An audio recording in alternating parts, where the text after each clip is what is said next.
Peace and blessings, everyone. It's your girl Mocasso, and I'm here with my host X, and we are here for the Luminous Book Club, where we come together to read books that are going to illuminate your mind. And so this month for February, we are going to be diving into Omar Epps' Nubia, The Awakening. Now, I will say it is a bit different than what we anticipated, so I'll kick it over to X so he can give you guys a bit of info about what we thought it was going to be about, and then we'll dive into what it is and a message that everybody can pick up from, whether you've read the book or not.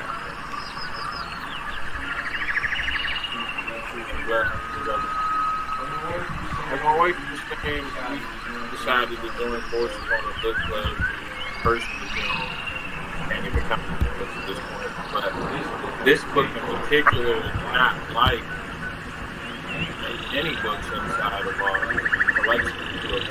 It's like one home. Never just because, support people that feel like you have a connection to, or that you feel like deserve the support. That's in the Omar Epps book, because, man, we've been playing the Omar Epps, huge, love basketball, so on and so on. And then recently, I remember we did an interview on Matt Hopper's show, and show was more than acting. We never really heard him speak before we started that big that came but it definitely wasn't.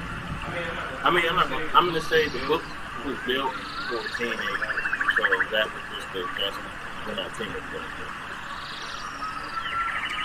And I think one of the really cool things is when you start to read this book, Nubia, you realize real quick that that's exactly who his audience is, right? This young adult, young person. And it was really great because when I was reading it, I'm like, I would have loved to read this as a young person as well. Like, even as an adult, I still enjoyed it as well because, like he said, it's not like most books. And I still love a good book that I can actually get hooked on, and it's a story and the characters. And one thing that when we talk about book club, I love talking about the way books are structured. And so the way that this book is structured is every single chapter is written from a different character's perspective. Now, of course, you'll see some chapters from the same main three characters, but each one is from their own perspective, and sometimes they have different characters that they're crossing paths with that are also leading that chapter. And I think it's amazing because then that's how you get to see yourself, right, in one of the characters or one of the situations. And I think that's what was most appealing in this book, because it was based kind of like in this, it's like this Afro-futuristic genre. And I really want to say futuristic genre because, Afro is just the sense that it was based in Nubia and black and really enriching the black minds. But it's also just aligned with this whole futuristic feel of, they're in New York in the future where, climate change has changed the entire New York. And so I'll read you guys a little bit of the prologue just to give you an idea on what this book is all about. So it says, the streets of lower Manhattan were slick with rain puddles glowing from the lights of the hologram news flashing across the buildings. The words flood warning shone in red, continuously scrolling beneath the news reports. Those below in the swamp kept their doors closed shut tight in response, or as tight as they could given the crumbling brick and mortar that made up their apartments. They, of course, were the lucky ones. Most of the inhabitants lived in arch wooden shanties with aluminum roofs, sequestered in what had once been financial district of New York City before the gleaming skyscrapers were demolished. But whether the people were in apartments or shanties, each storm battered their homes even further, threatening to sweep them all away the next time the clouds darkened and the thunder roared. Each drop of rain spelled potential doom. Still, those living below were strong. They built and rebuilt using whatever materials they could fortify their homes. They leaned on one another, holding tight to the community that carried them across the sea. It wouldn't be the first time Nubians experienced the flood. And then, of course, they start talking about how you want to go up high and how those up high went for nothing. And that's basically the essence of this book, where there's, these three cousins who are on this journey to the seawall and trying to, get to the seawall because they want to get up high. And I think one of the things that was really interesting about these cousins is, they, again, each of them represented a different adjective, for example. So say, for example, the three main characters is Zuberry, and she was like this great area in between, which is like love and hate. And then there's her cousin Zochi, which represents love, and then Lincho, which represents hate. And again, you can already understand those importance, of love and hate. And that's one of those things that we talk about often, especially if you've heard some of mine, where I'd say one of those quotes that have stuck with me in life is everything that you do is out of love and everything that you don't do is out of hate. And then you can kind of see this stream that Zuberry in the middle really perceives by being in the middle and being able to understand both and use that to push through whatever circumstance, rather than letting one or the other stop them from getting to that seawall. And so, did you want to add anything, X? Yeah, I took quite the same approach on that, as well as the ascension thing that kept occurring. It seemed like, they were in physical harm, or used to it, but nonetheless, they were in physical harm, like when it comes to the weather and the climate and how it's affected them, and they live at the bottom. So they wanted to ascend, and that was being ascending, like being higher. And I was thinking like more like higher mind, but truly they just wanted to go to, like a higher place, like in the sky, where people were living no worry. And it turned out to be, they actually built character along the process, like their prior maturation level, I would say, went higher. I remember there was a part where people were expecting Lincho to be like super cold because he had just beat somebody, whatever the case may be. He still had a heart even after the conflict, and it was just showing growth and maturation throughout the process.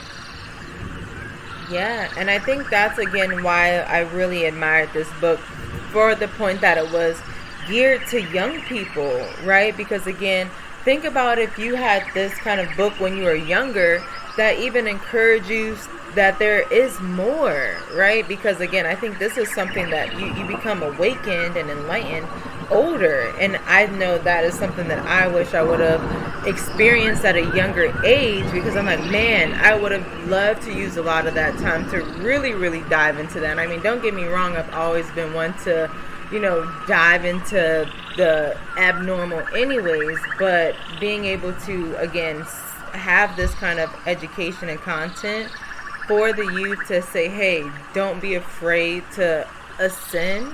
It's a great book, and I think he also did it in a way that it could stand for years, right? I think he wrote this book to be able to withstand at least 100 years, where, he used a simple situation that represented so many different things, so many different people, so that you can relate in all different kind of time periods, so that it can, again, grow over time, just like we used to, have hymnals that our generations passed down with different lessons. And us creating these bodies of work, I think, like you said, X, is really important. That's why we even bought Omar Epps' book, because we understood, like, hey, this is an enlightened individual. I want to see what he's pouring in. And then I think it's cool that we have it in our library, where our young one, once he starts getting into chapter books, that this is one of those chapter books that he'll be able to read and then continue to pass that on. So, was there anything else that you wanted to add about that? Awesome. Well, there was, let me see, another quote that I wanted to read to you all about, really, again, the importance of the young people, right? And pouring into the young people, and that kind of being the whole essence of what this book was about. Because you guys know, like I said, in book club, we don't really want to dive into the plot of it, because we want you to go and get the book and read it and pick up what you want from it. But what is the larger message at hand that we can talk about this month?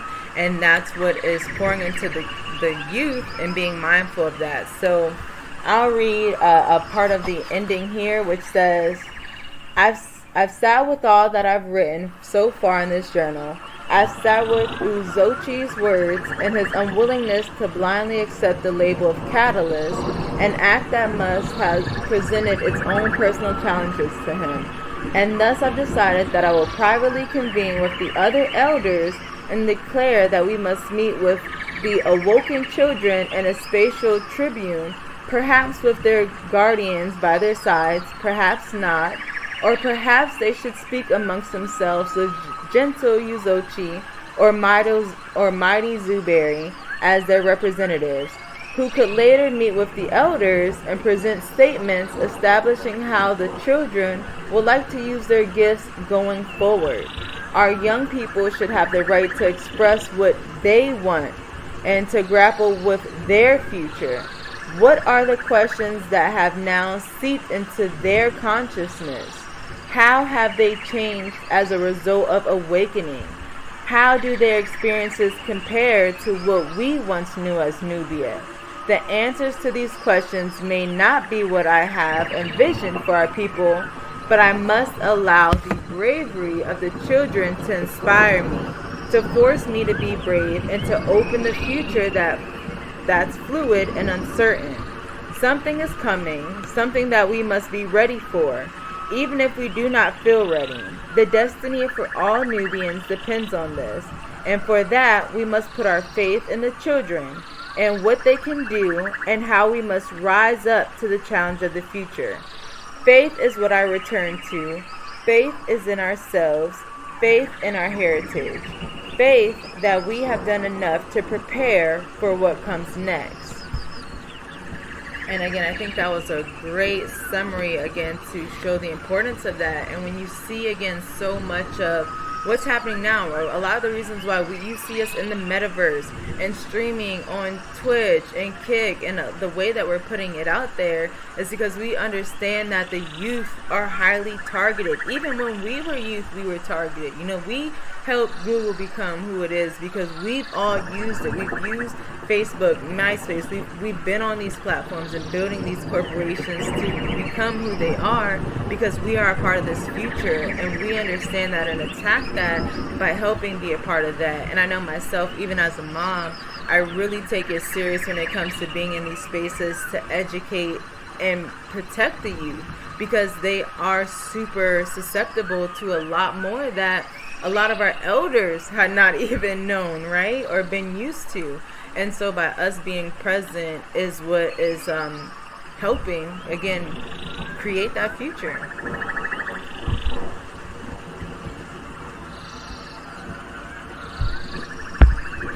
And so, yeah, so again, you guys can definitely read the Omar Epps book if you have other things that you would like to dive into. Like I said, it is just a story, so you will definitely be able to enjoy it. And the really cool thing also that we didn't dive in too much is that these kids actually have kind of like superpowers, which is the last little tidbit that I will add into there. Again, is as they are awakening, they're really learning the strength of themselves and the power that they possess.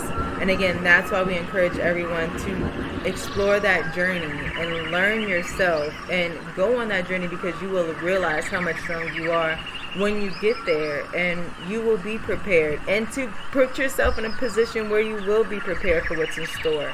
And so that was the really beautiful part of the book, and that's all we have for the Luminous Book Club.